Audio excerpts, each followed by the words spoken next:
October 2019.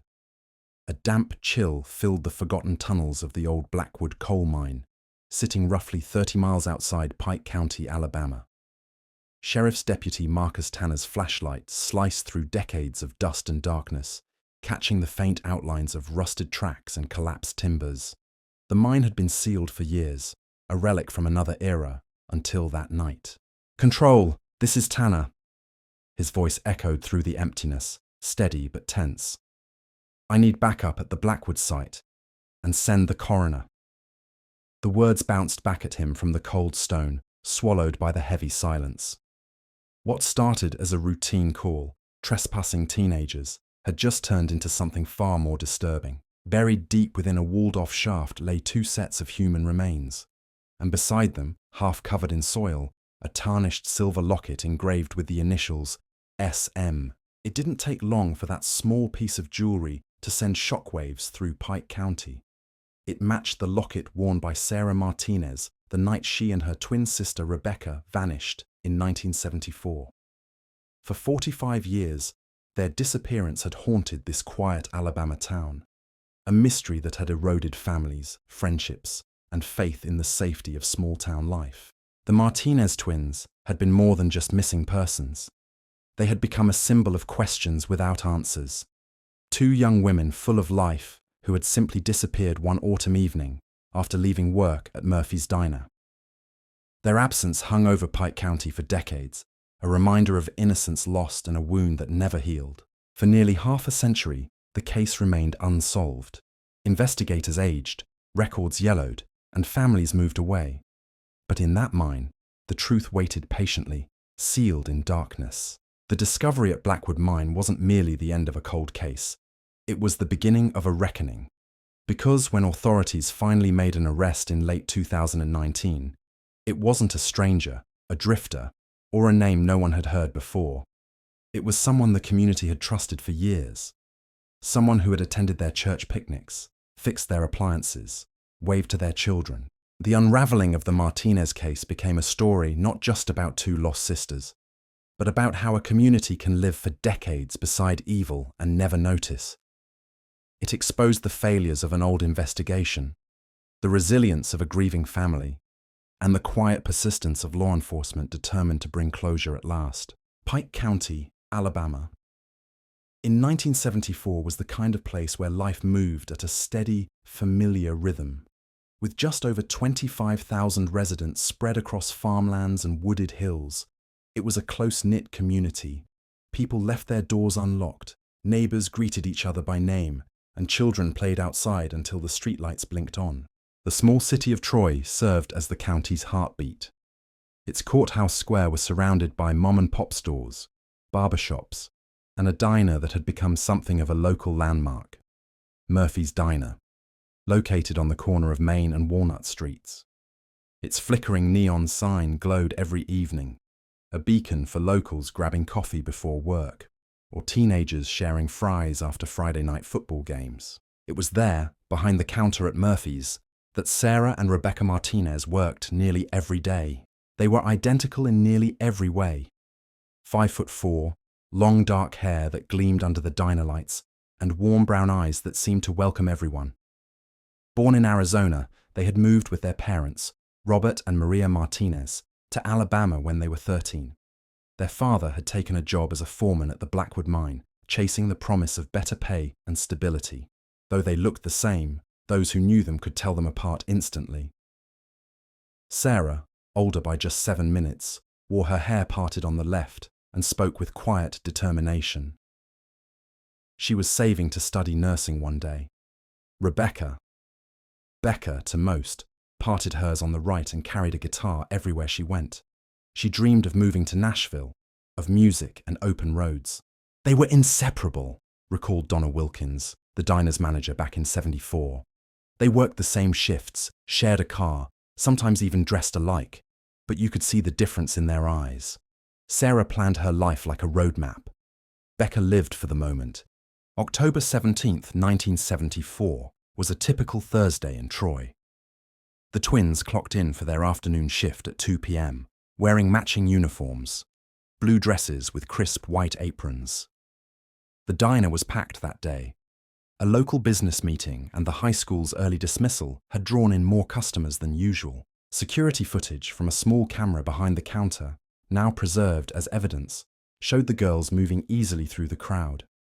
Sarah refilled salt shakers, her movements neat and efficient.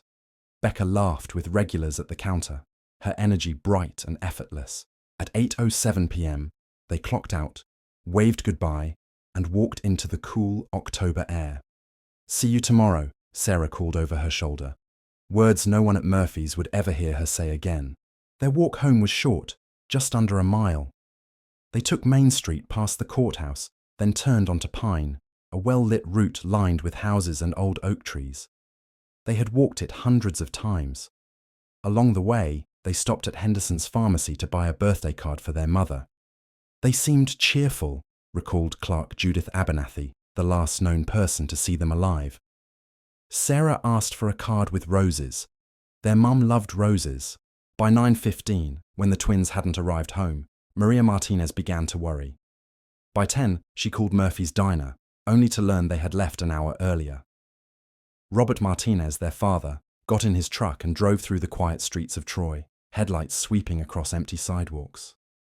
At midnight, they called the Pike County Sheriff's Department to report the girls missing. "At first, we thought it was nothing," said former Deputy Calvin Brooks years later. "Two young women, maybe out late with friends. We told the family to wait till morning.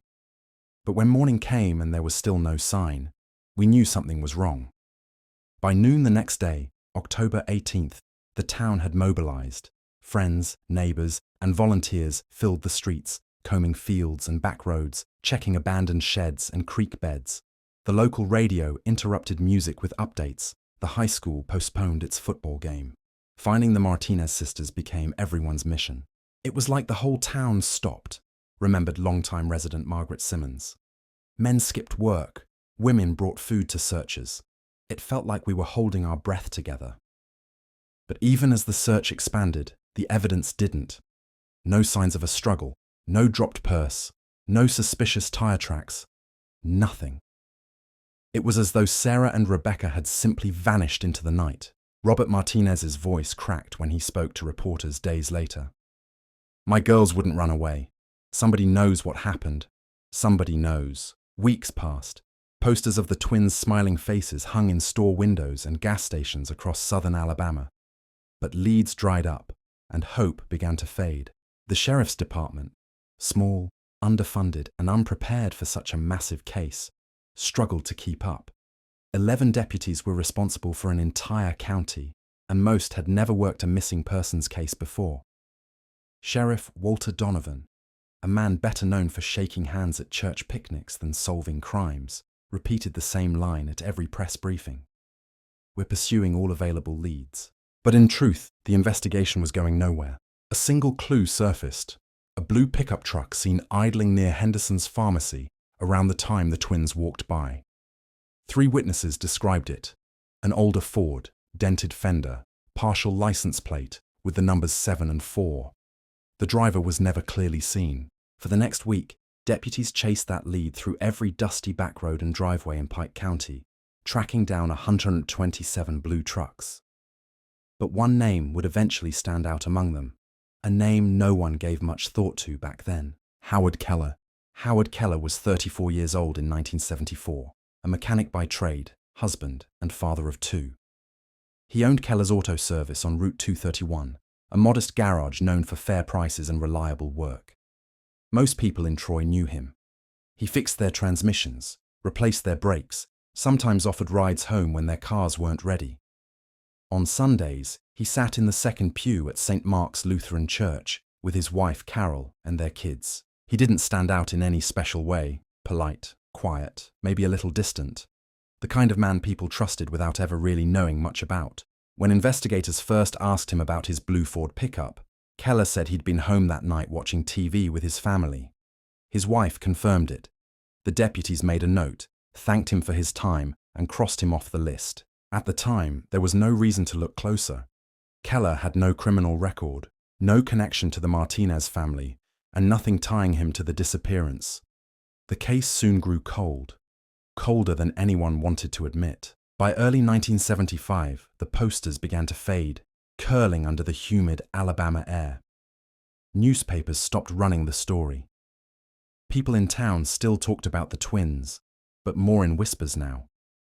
Sadness mixed with resignation. Some believed they'd been kidnapped and taken out of state. Others thought they'd fallen victim to an accident somewhere in the dense woods. A few cruelly suggested they might have run away. For the Martinez family, life turned into survival. Robert quit his job at the Blackwood mine within a month. He couldn't bear to drive past the diner or the pharmacy anymore. Maria rarely left the house. She set 2 places at the table every night and kept the girls' room exactly as it was. Twin beds neatly made, clothes folded in the drawers, a small radio still sitting on the windowsill. The local authorities made a few half-hearted attempts to revive the case over the years. In 1978, a new sheriff reopened the file, hoping fresh eyes might reveal something missed. But there was no new evidence, no new witness, nothing that could explain what happened on that October night. As time passed, the tragedy became a ghost that drifted through Pike County's history. A story every kid heard, every newcomer was told. The Martinez twins, gone without a trace. Then, in 1996, something happened that would quietly pull the case back into focus, though no one realized it at the time. A former Pike County deputy named Calvin Brooks, long retired and living near Montgomery, began sorting through his old boxes of case files. Among them was a folder marked Martinez Twins, 1974. Inside were faded Polaroids, handwritten notes, and typed reports. One small page caught his attention, a slip of paper with a partial fingerprint analysis. Back in the 70s, fingerprint comparisons were done by hand. Limited resources meant many samples were marked inconclusive. But by the mid-90s, technology had changed. The new automated fingerprint identification system, AFIS, was being used across Alabama. Brooks thought, why not check again? He contacted the state crime lab in Birmingham and mailed the old print for a digital rescan. It was a long shot. Weeks went by before he got a call from a technician. "Deputy Brooks," the woman said, "we matched that print to someone still living in Pike County. The name? Howard Keller." At first, Brooks couldn't believe it. Keller had never been a suspect beyond the first few days. The fingerprint came from the pharmacy counter where the twins were last seen buying the birthday card. That in itself wasn't proof of anything. Keller could have easily been there earlier that day. Still, it was the first real connection in decades. Brooks drove back to Pike County, determined to reopen the case. But by then, jurisdiction had changed. Staff had rotated, and many of the original files were missing or misplaced. When he brought the fingerprint lead to the new sheriff, it was met with polite dismissal. "It's been 20 years, Calvin," he was told. "We can't hang a case on a smudged print from a public counter. Keller's a family man now, runs his shop.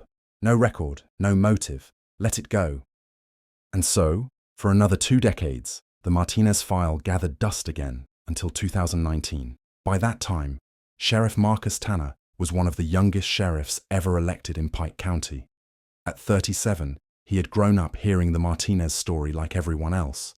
But to him, it wasn't folklore. It was unfinished business. Tanner had joined law enforcement not long after his own sister went missing in another Alabama county, only to be found months later, a victim of homicide.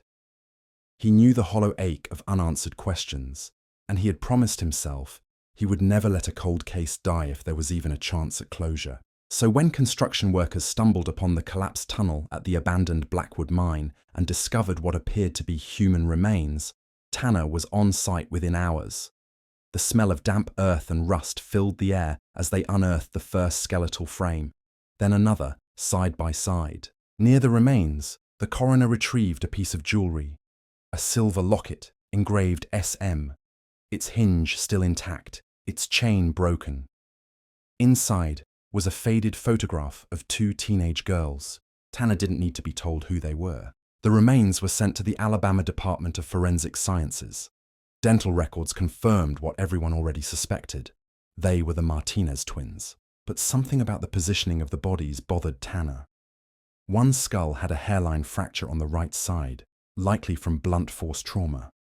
The other showed signs of defensive wounds on the arms. It wasn't an accident. It was murder. The next step was figuring out how the girls had ended up in the mine. The Blackwood mine had been active in 1974, employing over 100 local men, including Robert Martinez, their father. But the tunnels where the bodies were found had been sealed off in the late 70s after a collapse. Few people still alive even remembered which sections were open at the time. Tanner and his team started reconstructing the site's 1974 layout using old company maps. That's when they noticed something. The shaft where the remains were buried was accessible from a service road that once connected directly to Route 231, less than half a mile from Keller's auto shop.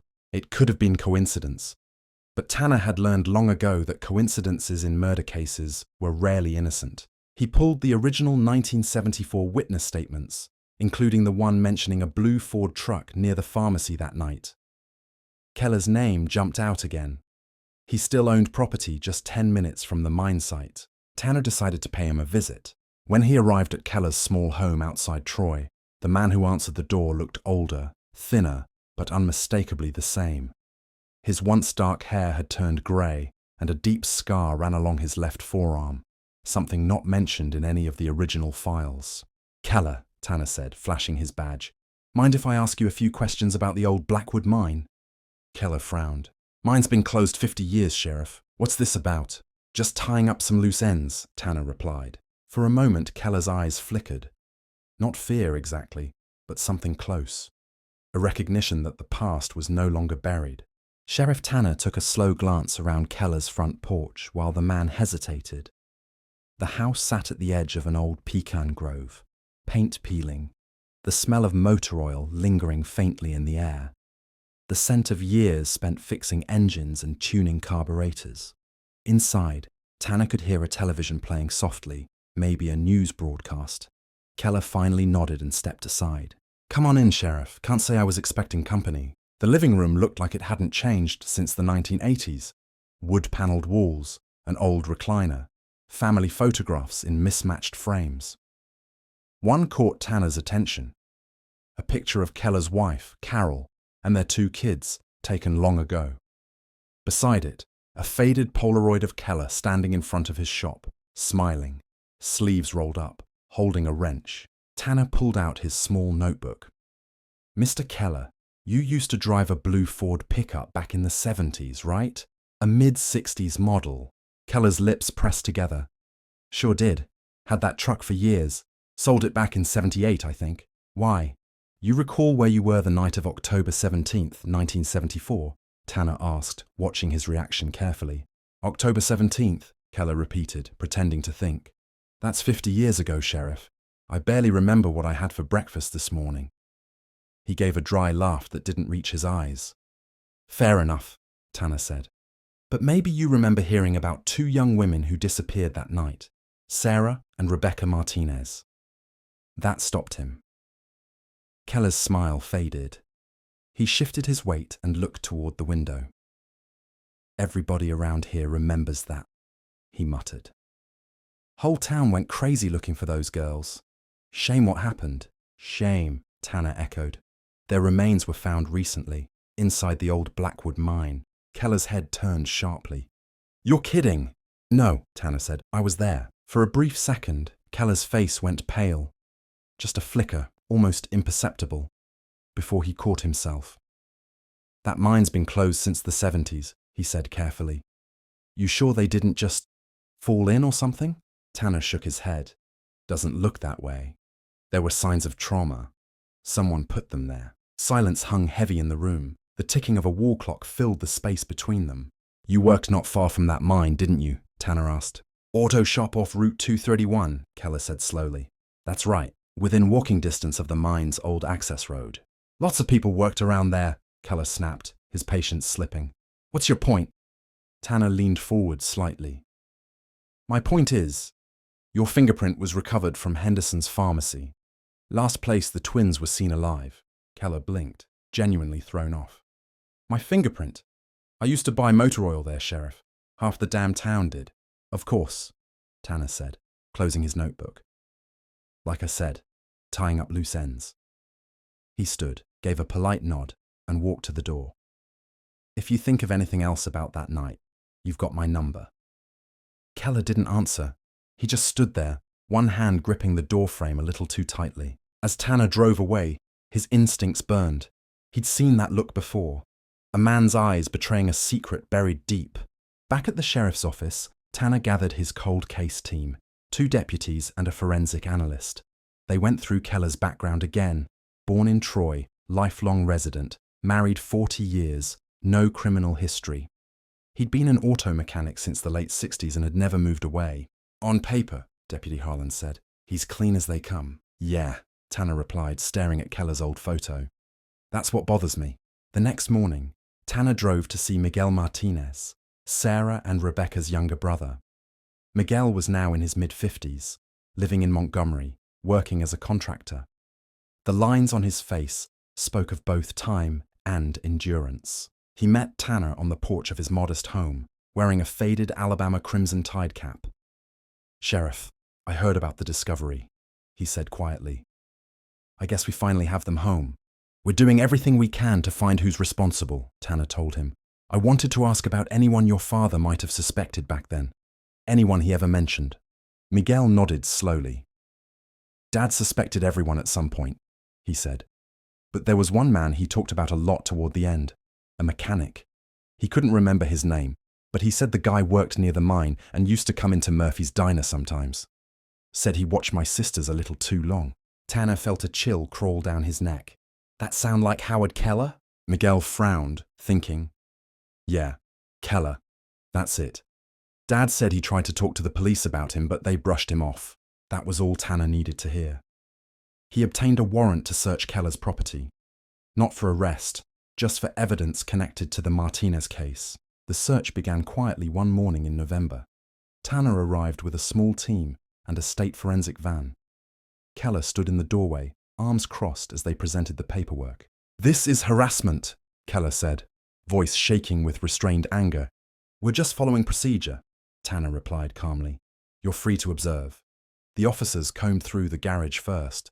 It was cluttered with rusted tools, oil cans, and half-dismantled engines. Dust coated everything. For a while, it seemed like the search might come up empty. Then one of the deputies, a young man named Reed, called out, "Sheriff, you're going to want to see this." Behind a stack of old tires, buried beneath a tarp, was a wooden crate sealed with nails.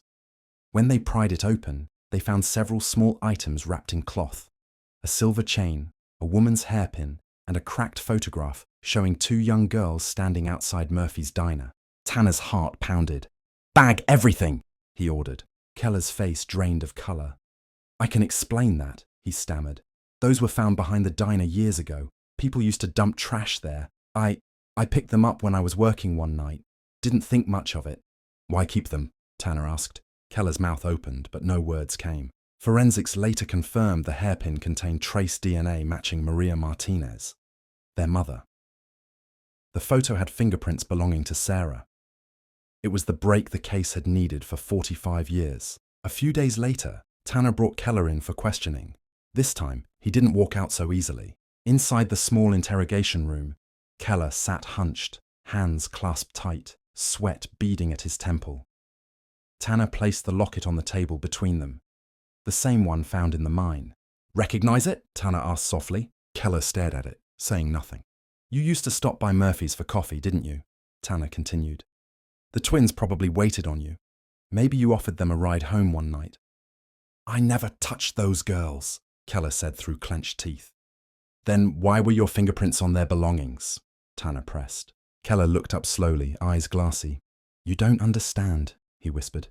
"It wasn't supposed to happen like that." The room fell silent. Tanner leaned forward. "Then tell me how it was supposed to happen." For several seconds, Keller said nothing. Then he let out a shaky breath. "One of them got scared," he muttered. "They ran. I tried to stop it. I didn't mean to hurt them." Keller's words hung in the air like the echo of a gunshot, soft but irreversible. Tanner didn't speak at first. He just watched the old man across from him, the way his hands trembled, the way his eyes darted toward the door like he was considering running despite his age. You didn't mean to hurt them, Tanner repeated quietly. Then tell me what happened. Keller swallowed hard. His throat worked like he was forcing down gravel. They were walking home. I pulled over, said I could give them a ride. They looked nervous, but I told them it was getting dark. I just wanted to talk to Sarah. Just talk. Tanner's voice stayed calm, but something went wrong. Keller's eyes shut tight. Rebecca started screaming. I panicked. Next thing I knew, Sarah was bleeding. I don't even remember picking up the wrench. I just remember the sound. He broke off, pressing a trembling hand against his forehead. I didn't mean for it to go that far. It just happened so fast. Tanner let the silence stretch. He'd heard dozens of confessions in his career, but this one hit different. Not because of the details, but because of the sheer emptiness behind Keller's words. So you killed them, Tanner said finally. Then what? You drove out to the mine? Keller nodded faintly. I knew the tunnels. Worked there before the company shut that section down. I figured no one would ever find them. It was supposed to stay buried. Tanner stared at him for a long moment before standing. You're under arrest for the murders of Sarah and Rebecca Martinez. Keller didn't resist. He just sat there, eyes fixed on the locket on the table. When the deputies led him out in handcuffs, he looked smaller than ever. A frail old man swallowed by his own sins. Outside, reporters had already gathered, word of the arrest spreading like wildfire across Pike County.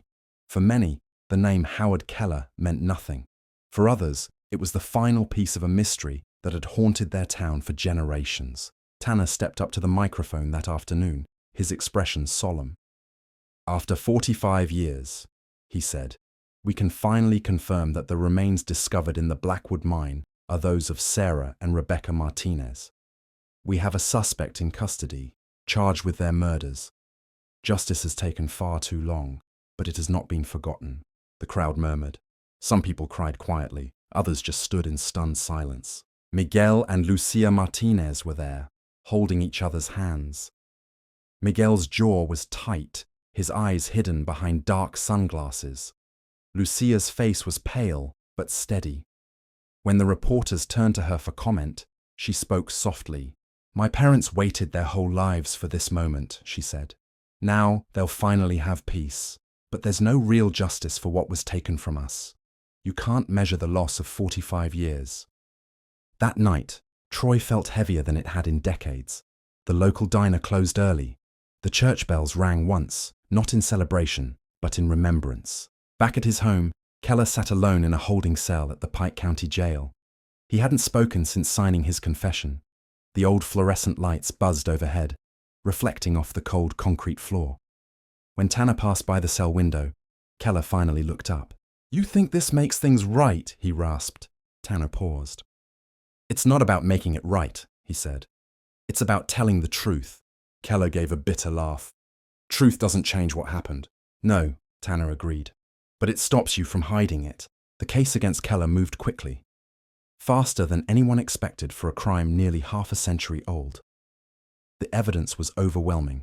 His confession, the items found in his garage, the fingerprints, the DNA, and the journal entries from his late wife that described his violent temper and that long unaccounted-for night in 1974. When investigators searched Keller's attic, they found a rusted metal toolbox wedged behind insulation. Inside it, a folded map of the Blackwood mine, with a small X marked in red pencil exactly where the bodies had been discovered. It was the final nail in the coffin. Within days, the entire town had turned into a living reflection of the story. Old-timers who had been teenagers during the disappearance swapped memories over coffee at what was left of Henderson's diner. People drove out toward the sealed mine entrance, leaving flowers and candles at the barricades. News vans lined Main Street. Never thought I'd see the day, said Deputy Harlan, as he and Tanner stood outside the courthouse one evening. 45 years. Feels like we were chasing a ghost. Ghosts don't hide in plain sight, Tanner said. They mow their lawns and wave to neighbors. Meanwhile, in the Martinez home, Maria sat in her old rocking chair by the window, the same spot she'd occupied every night since 1974. For the first time, she didn't look down the street. The table beside her still had 2 empty plates, but that night, they stayed untouched for a different reason. Lucia walked in quietly and placed a small photo frame on the table. It was a picture of her parents with Sarah and Rebecca, taken outside Murphy's diner.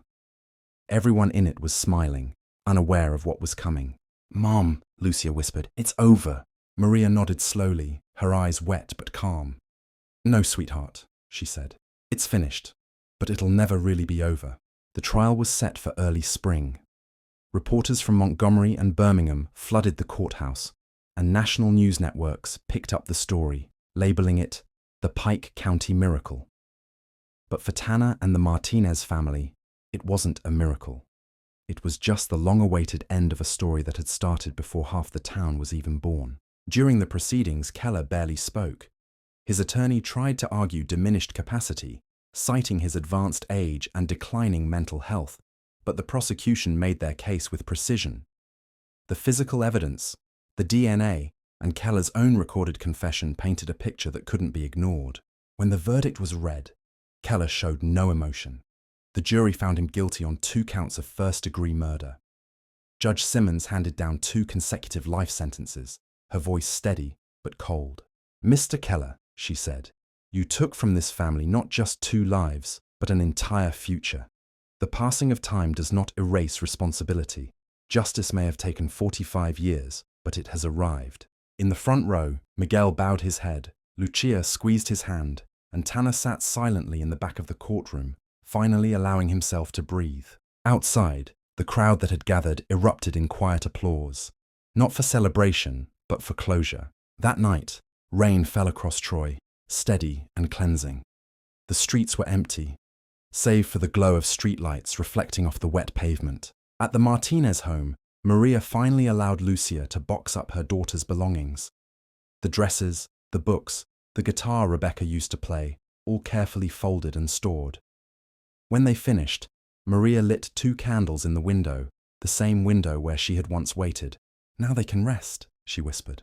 The Martinez twins were finally home. By the time Howard Keller's sentencing made its way across the evening news, Pike County felt like it was holding its breath. The story had stirred up more than just memories. It had unearthed old guilt, long-buried suspicions, and the uncomfortable truth that a murderer had lived among them for nearly half a century. In the small newsroom of the Troy Messenger, editor Patricia Simmons leaned over her desk, piecing together the weekend's headline. "Justice after 45 years, Keller sentenced in Martinez case." She'd been a young reporter when she first covered one of the vigils in the late 80s, standing in the cold as candles flickered across the courthouse steps. "I remember Maria," she murmured to her staff. "She stood there like a statue, holding that picture frame. I never thought we'd see this day." Outside the courthouse, the memorial that had begun as a few bouquets and handwritten notes had turned into a full display. Candles, old photos of Sarah and Rebecca, teddy bears, even faded report cards placed under plastic to protect them from the rain. Some residents came out of quiet respect. Others came because they couldn't reconcile the image of Howard Keller, the quiet, polite mechanic who fixed lawnmowers for free and donated to church fundraisers, with the monster described in the trial. "He fixed my dryer last spring," said one woman, her voice trembling. "He sat at my kitchen table, drank sweet tea, and talked about his wife. And all this time, he was hiding that secret." People across Troy and neighboring Montgomery began sharing similar stories. Keller had been everywhere, part of the town's landscape for decades. A Sunday regular at First Baptist, a volunteer at the annual chili cook-off, a man whose name appeared in school newsletters, thanking community sponsors. The idea that he could have committed such violence and lived peacefully for so long shook everyone to their core. Detective Marcus Tanner knew it would. He'd spent countless nights awake after the trial, going over every photo, every report, trying to understand the same question everyone else was asking. How did no one see it? He remembered the words of Dr. Elizabeth Chambers, a criminal psychologist who'd been brought in to consult during the case. "Predators like Keller survive by blending in," she'd said. "They're not the shadows in alleys people imagine. They're the ones who help fix your car, who say good morning, who know which light bulbs your porch takes. Ordinary is their camouflage." For Tanner, the job wasn't over. Even with Keller behind bars, There was still cleanup to do, evidence to catalogue, property to release, statements to process. But when word reached him that Robert Martinez had passed away just 2 weeks after the verdict, something inside him went quiet. He attended the funeral at the small Catholic church in Troy. The pews were full, family, old friends, neighbors who had followed the story for decades. Miguel spoke briefly at the podium. "My father spent his life looking for the truth," he said. "He promised my sisters he'd never stop searching for them, and he kept that promise. He lived long enough to see justice. For that, we're grateful." Lucia stood beside her mother, holding her hand through the entire service. Maria's face was worn but peaceful, the first hint of calm anyone had seen in years. Afterward, Tanner walked to the edge of the cemetery, watching as the family laid Robert to rest beside an empty plot, one that now bore 2 small bronze plaques engraved with Sarah Martinez and Rebecca Martinez, 1957-1974. The afternoon sun was warm, but the air carried the weight of closure. Tanner took off his hat and lowered his head. "You kept your word, sir," he whispered under his breath. In the following weeks, Troy began to heal in quiet ways. The old mine entrance was finally sealed permanently, this time with reinforced concrete and a steel gate. The county declared it off-limits, posting a plaque that read, "In memory of Sarah and Rebecca Martinez, gone but never forgotten." Miguel returned to California shortly after his father's funeral, while Lucia stayed behind in Troy to care for her mother. She took over running the small foundation she and her brother had started, the Martinez Family Foundation for Cold Case Justice. The foundation raised funds for modern forensic technology and training for small-town investigators across Alabama. Lucia often visited schools, speaking to young people about the importance of awareness and persistence. She'd stand at the front of classrooms, holding a worn photo of her sisters. "They were just girls walking home," she'd say.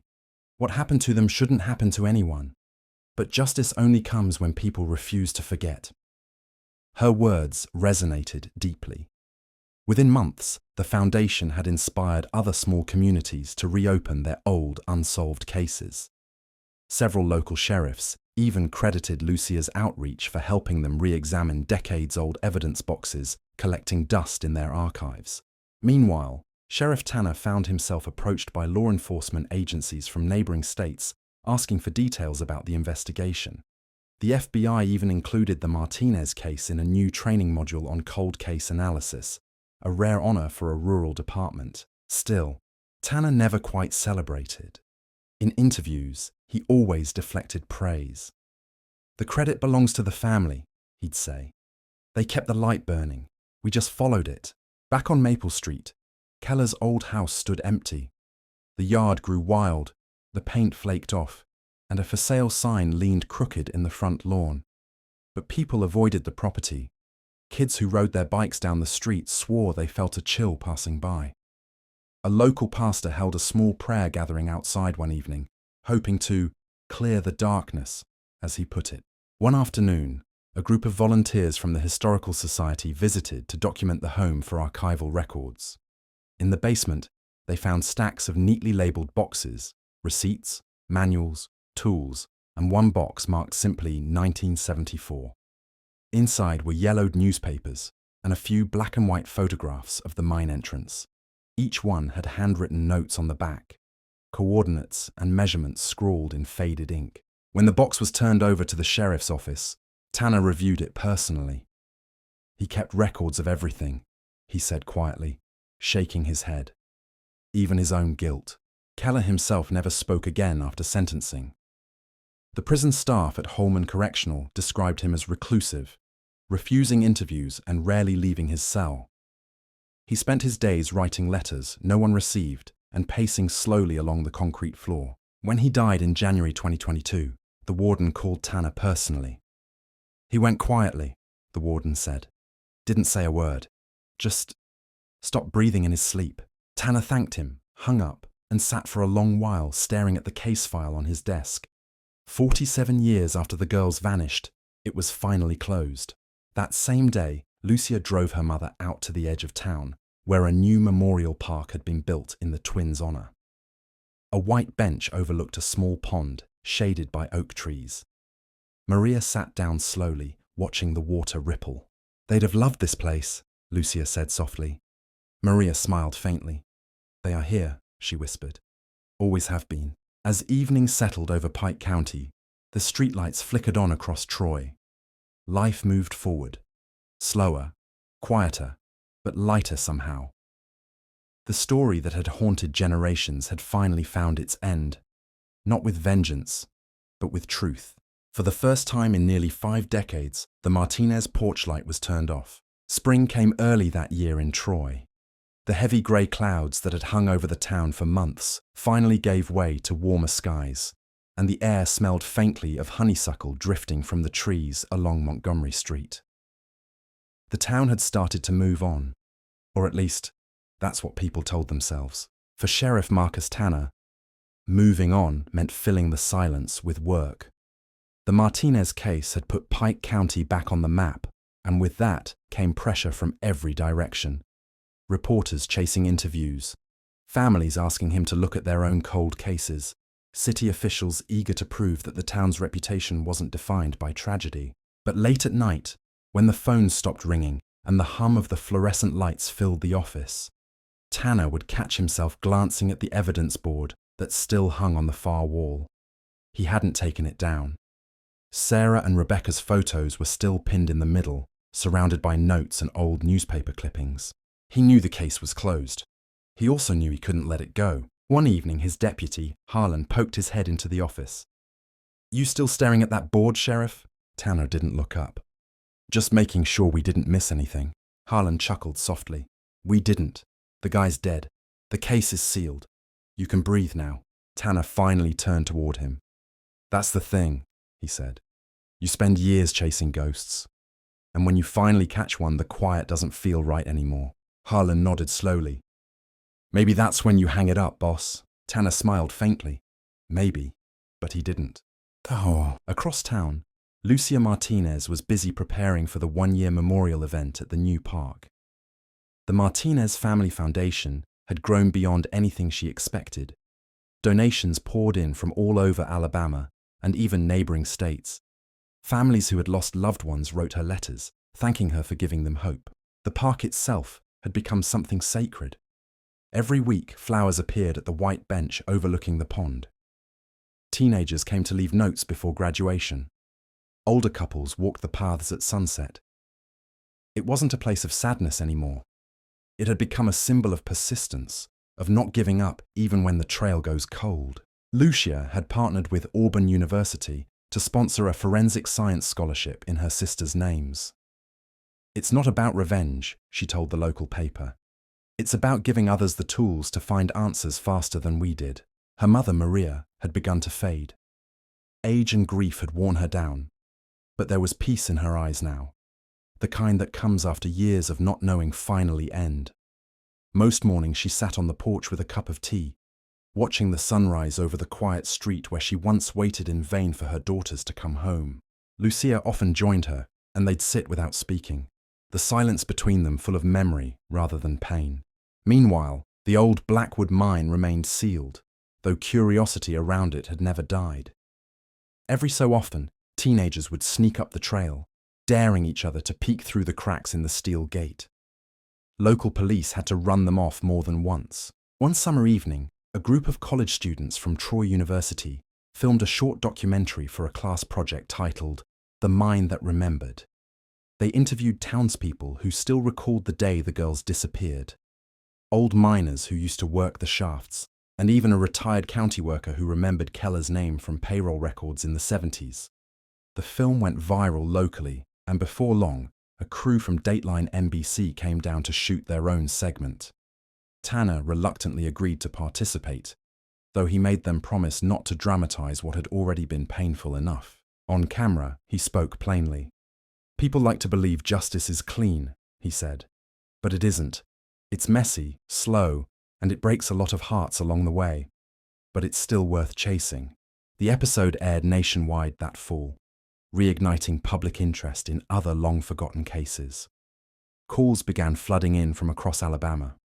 Families with missing sons, daughters, brothers, all wondering if their stories could be next.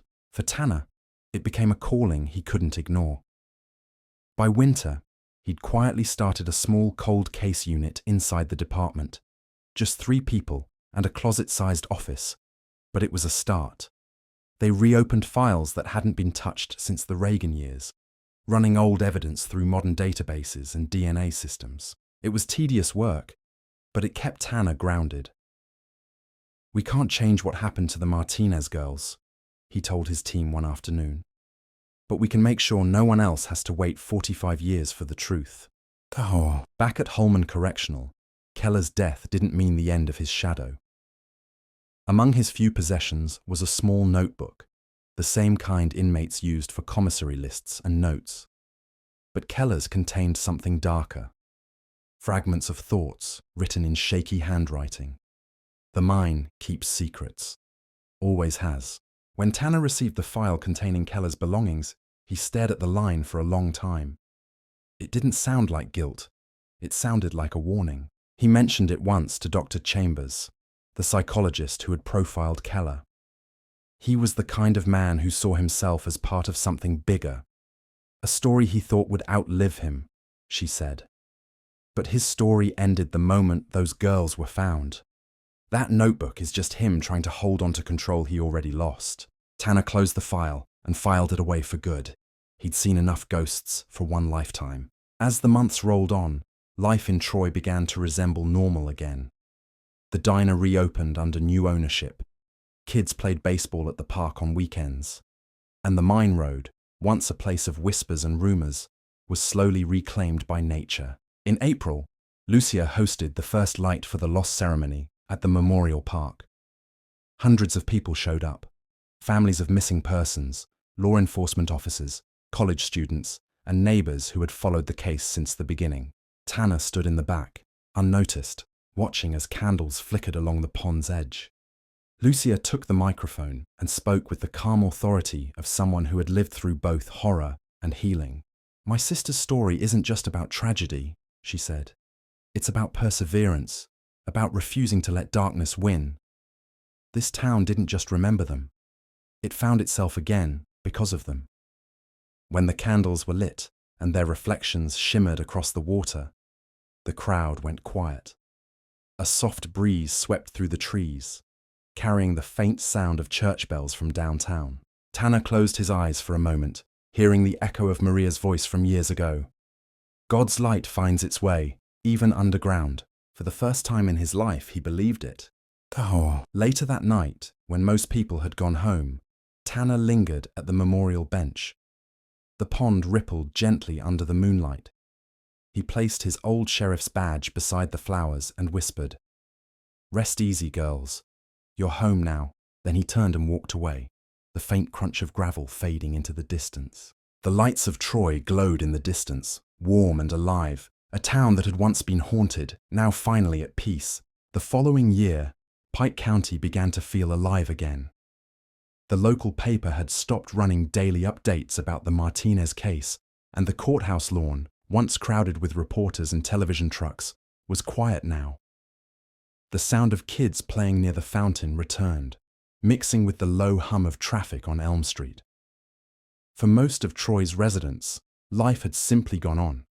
But for those who had carried the story in their hearts, it would never fully fade. Detective Marcus Tanner had retired from the sheriff's department that spring.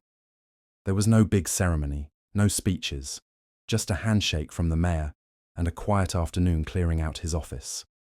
The cold case files he had once guarded so closely were boxed and labelled, waiting for the next generation of investigators. Harlan was the one who found him sitting alone at his desk on his last day. "Hard to imagine this place without you," he said, leaning against the doorframe. Tanner smiled faintly. "Places like this don't change much. They just trade one ghost for another." "You sure you're ready to stop chasing them?" Harlan asked. Tanner looked at the board one last time, the faded photographs of Sarah and Rebecca still pinned at the center. "Some ghosts don't need chasing anymore," he said quietly. He took down the photos, slipped them into a folder, and walked out of the building for the last time. Retirement didn't come easy. Tanner moved into a small house just outside of Troy, near a patch of woods that stayed green even through the summer heat. He spent his mornings sitting on the porch with a cup of coffee, listening to birds and the distant rumble of trucks on Highway 231. But peace wasn't something he knew how to hold on to. Every so often, a letter would arrive from a stranger, a college student writing a paper about the Martinez case, a relative of a missing person asking for advice, or a small-town officer wanting to learn how he'd solved something that seemed impossible. Tanner wrote back to all of them, every single one. He didn't see it as obligation. It was just what he did. Then one afternoon, he received a letter postmarked from Sacramento, California. The return name read Lucia Martinez. He opened it slowly. "Sheriff Tanner, I wanted you to know that my mother passed peacefully last month. She was at home, with music playing and sunlight coming through the window. Before she went, she said to tell you thank you for keeping your promise. She said Sarah and Rebecca would have liked you. I'm still running the foundation. We've just helped reopen 2 cold cases in Alabama and 1 in Tennessee. The work you started isn't done yet. With gratitude, Lucia." Tanner sat with the letter for a long time. When he finally folded it and set it aside, he felt something he hadn't in years. Not sadness, not relief, but a quiet sense of finality. Meanwhile, in town, the Martinez Family Foundation for Cold Case Justice had grown into a recognized nonprofit. Lucia, now living part-time between Troy and Sacramento, had become a voice for families of the missing. She gave talks at police academies, universities, and conferences, always carrying with her the small silver locket that once belonged to Sarah. At one conference in Atlanta, she shared the stage with retired detectives and forensic experts. When asked what motivated her to keep doing this, she paused for a moment before replying. "Because silence lets monsters live in peace," she said. "And I've seen what silence costs." Her words were quoted in newspapers and online articles across the country. Within months, more funding came in, allowing the foundation to sponsor new DNA technology for underfunded police departments across the South. Lucia never took credit for any of it. In her eyes, the story had always belonged to her sisters, and to the small-town sheriff who refused to give up on them. That fall, Tanner was invited to attend the unveiling of a new memorial wall at the Troy courthouse. It listed the names of every unsolved case in Pike County, and beneath it, in smaller letters, the ones that had finally found resolution. The Martinez twins' names were carved at the top, followed by the words, "Justice Achieved, 2019. Tanner stood among the small crowd, hat in hand, as the mayor spoke about perseverance, about how the case had inspired real change. When the speeches ended, Lucia stepped forward to place a single white rose beneath her sisters' names. Afterward, she approached Tanner with a soft smile. "You didn't tell me you were coming," she said. "Didn't think I needed an invitation," he replied. She laughed lightly. "No, you didn't." They stood together for a while, looking at the wall. "Feels strange," Lucia said finally. "Seeing it carved in stone like that. Like the story's really over." Tanner nodded. "That's the only way stories like this end. Carved in something that doesn't forget." Lucia turned to him. "You ever think about writing it down? The whole thing?" He shrugged. "Thought about it. But some stories are better left in the people who lived them." She smiled softly. "Then I guess I'll keep telling it for both of us." Months passed. The seasons rolled over Pike County, as they always had. The mine entrance, now overgrown with vines and wild grass, was nearly invisible from the road. Time had done what it always does. Softened the sharp edges, blurred the pain. But every October, when the air grew cool again, a few people would still leave flowers at the memorial park. No one organized it. No one needed to. It had just become part of Troy's rhythm, a quiet ritual of remembrance. One evening, as the sun set over the pond, Tanner drove out to the park for the first time in over a year. He walked the familiar gravel path until he reached the white bench by the water. Someone had left 2 small candles there, unlit. He struck a match and set them burning. The flames flickered in the breeze, reflected in the surface of the pond like twin stars. He sat down, resting his hands on his knees, and spoke softly. "You got your peace, girls. Took a lifetime, but you got it. The sound of crickets filled the air. Somewhere behind him, a child laughed, the kind of small, pure sound that didn't belong to tragedy. When Tanner finally stood to leave, he looked back once more at the glowing candles. In their light, he could almost see two young girls running home down a country road, laughter echoing in the distance, free at last. He smiled faintly, tipped his hat, and whispered, "Good night, Sarah. Good night, Rebecca." Then he turned toward his truck and drove off into the Alabama night, the headlights cutting through the dark like a promise kept. In the years that followed, Pike County settled into an uneasy quiet. The town of Troy, once known for its unresolved mystery, had grown, modernized, and moved forward. Chain stores lined the main highway, new houses filled once empty fields, and college students from Troy. University filled the downtown diners that had once been gathering spots for anxious search parties. Yet, even as life moved on, the memory of Sarah and Rebecca Martinez remained stitched into the town's fabric, not through fear anymore, but through remembrance. The old Murphy's Diner, where the twins had worked their final shift, had been renovated into a coffee shop called The Junction.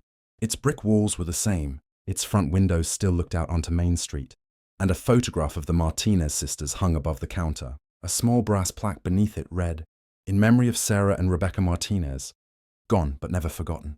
College students came and went, many unaware of the photo's story until someone local pointed it out.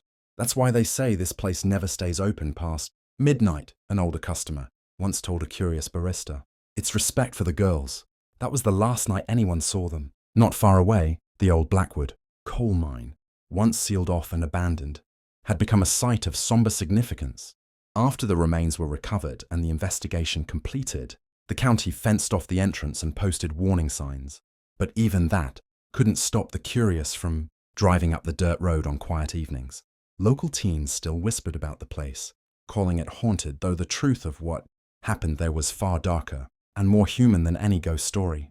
Each October, a memorial candlelight walk was held from the courthouse square to the edge of the mine road. Lucia Martinez attended whenever she could, speaking softly to those who came, reminding them that her sister's story wasn't just about tragedy, it was about perseverance, justice, and love that never gave up. The arrest that had finally brought closure to the Martinez case had left the community shaken. The man responsible had been someone they knew, someone who had stood shoulder to shoulder with them during prayer vigils, who had donated money to search efforts, who had spoken kindly to Robert and Maria Martinez at the grocery store. His name was James Whitley. In 2019, when DNA evidence recovered from the locket matched material found in Whitley's old pickup truck, a vehicle he had sold decades earlier, everything the town thought it knew came undone. Investigators learned that Whitley had been working as a part-time mechanic near Murphy's Diner in 1974 on the night of October 17th. He had offered the twins a ride home when it began to drizzle. They trusted him. Everyone did. What followed remained unspoken in the courtroom, but the evidence told enough of the story. Whitley had kept the secret buried, literally and figuratively, for 45 years. His calm demeanor, his church attendance, his presence at every community event, it had all been a mask. When his trial began, Troy's courthouse overflowed with locals. Reporters from across the state arrived to cover the proceedings, their cameras lining the steps where once volunteers had gathered to organize search parties. The trial lasted 3 weeks. Testimonies from forensic specialists, retired deputies, and surviving family members filled the courtroom with emotion that had been suppressed for decades. Lucia attended every day. She sat in the front row, holding her mother's rosary. She never once looked away from Whitley. When the jury foreman finally read the verdict, guilty on all counts, a collective exhale passed through the room, as though the entire county had been holding its breath for nearly half a century. Outside the courthouse, Lucia spoke briefly to reporters. Her voice was steady but quiet. "This isn't victory," she said. "It's peace. There's a difference." Whitley was sentenced to life in prison without parole. He died 3 years later, alone in his cell at the state penitentiary in Atmore. For Detective Tanner, the resolution of the case had been both a triumph and a burden lifted. But it also reopened old questions about how many other stories, like the Martinez twins, might still be out there, waiting for someone to dig them up. He'd often drive past the old mine on his way into town, slowing his truck as he passed the entrance. It wasn't guilt that brought him there, it was reverence. One evening, Harlan joined him for a drive. They parked near the fence, looking out at the ridge as the sun sank low over the trees. "Hard to believe," Harlan said quietly, "that after all these years it was right here." Tanner nodded. "Monsters don't live in the dark. They live where people trust them the most." Harlan sighed. "You ever wonder how many times he walked past them? How many nights he came here just to make sure they were still hidden?" "Every day," Tanner replied, "but not anymore." They stood there until dusk, the air heavy with the smell of pine and rain. The sound of crickets filled the silence, blending with the faint hum of the highway in the distance.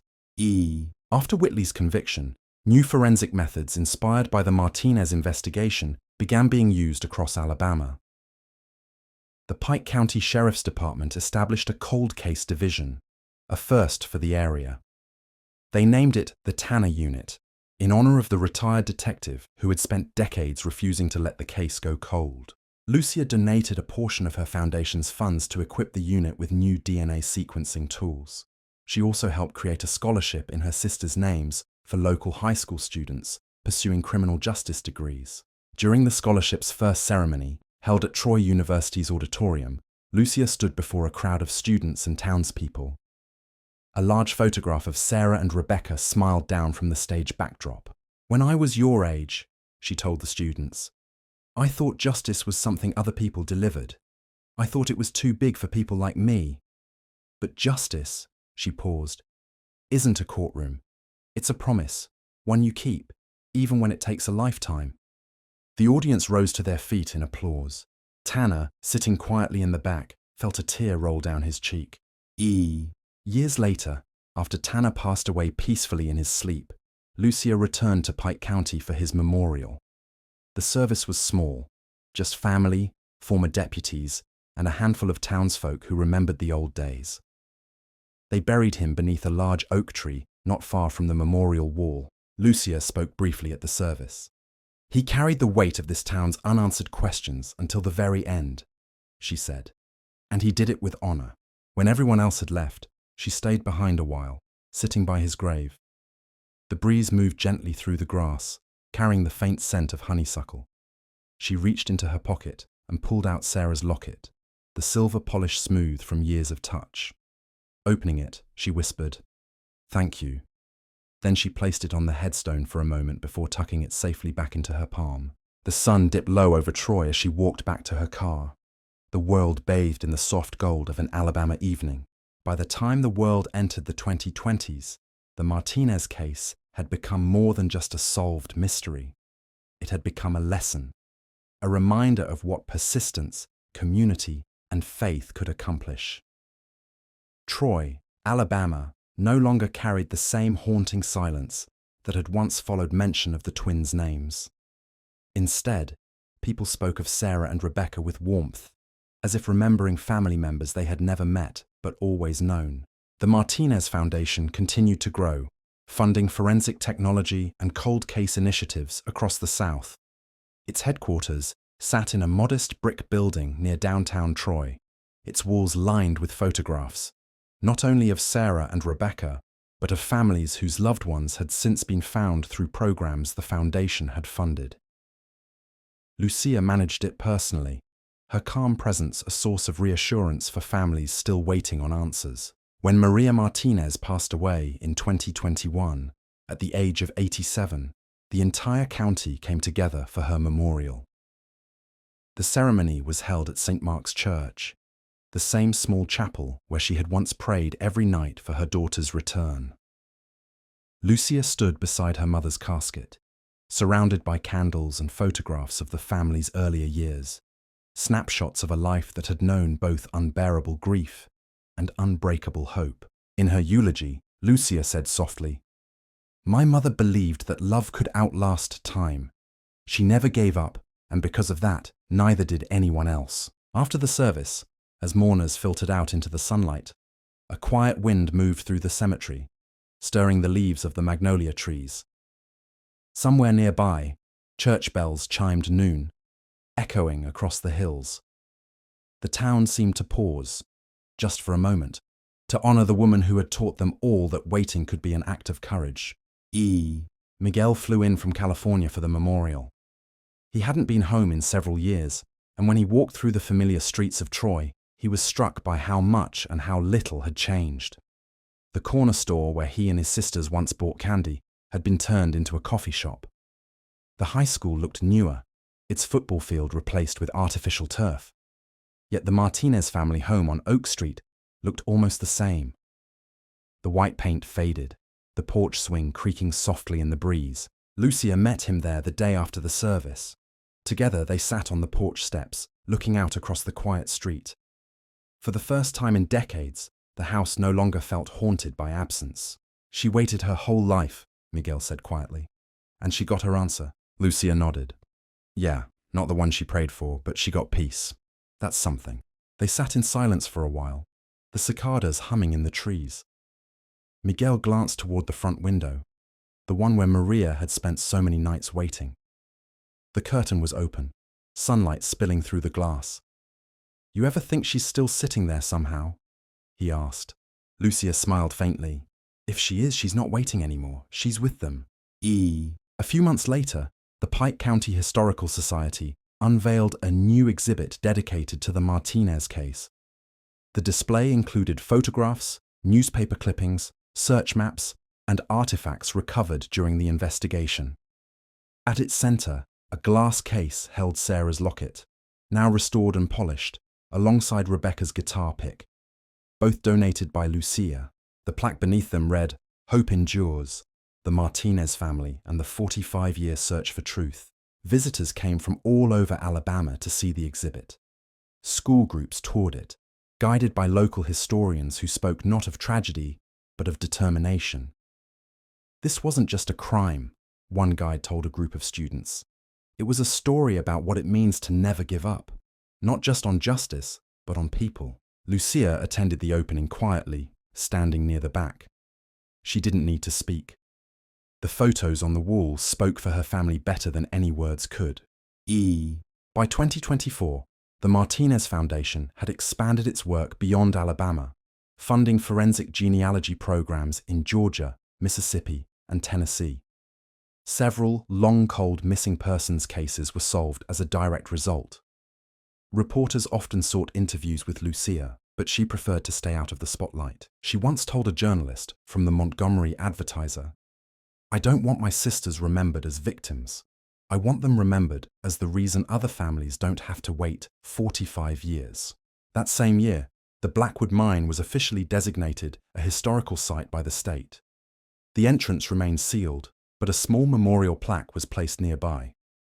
It read simply, "In memory of Sarah and Rebecca Martinez, discovered here, October 12, 2019.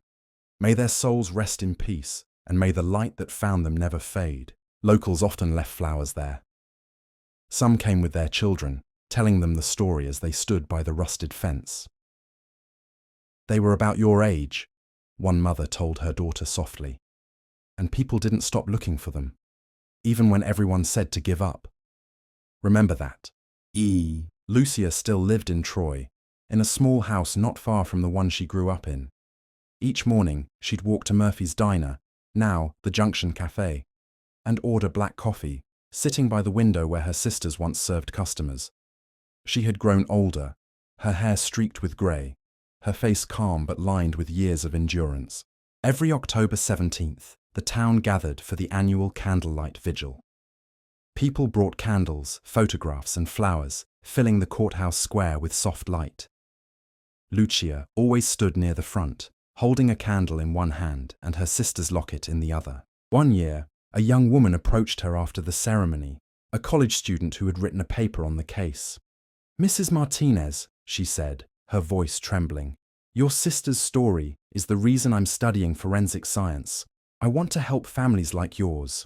Lucia smiled gently, placing a hand on the girl's shoulder. "Then their story is still doing good," she said. "That's all I ever wanted." As the years passed, Pike County transformed again, yet its people carried the Martinez legacy forward. The annual vigil grew larger, drawing visitors from neighboring towns. Law enforcement agencies credited the case with inspiring renewed efforts nationwide to reopen unsolved disappearances. And somewhere deep in the Alabama hills, the wind still moved softly through the pines near the sealed entrance of the Blackwood mine. A place once filled with darkness, now touched by remembrance. On quiet autumn evenings, when the sun dipped low and the air turned cool, the locals said you could still hear faint laughter in the distance. Not haunting, not eerie, just the echo of two girls walking home after work. The sound carried through time and memory. Whether anyone truly heard it didn't matter. What mattered was that after 45 years of silence, the Martinez twins' story had finally found its ending. Not in the depths of the mine, but in the hearts of those who refused to forget them. And in that small Alabama town, beneath the golden light of another October sunset, the story of Sarah and Rebecca Martinez lived on, not as a tragedy, but as proof that even in the darkest places, truth can still rise to the surface.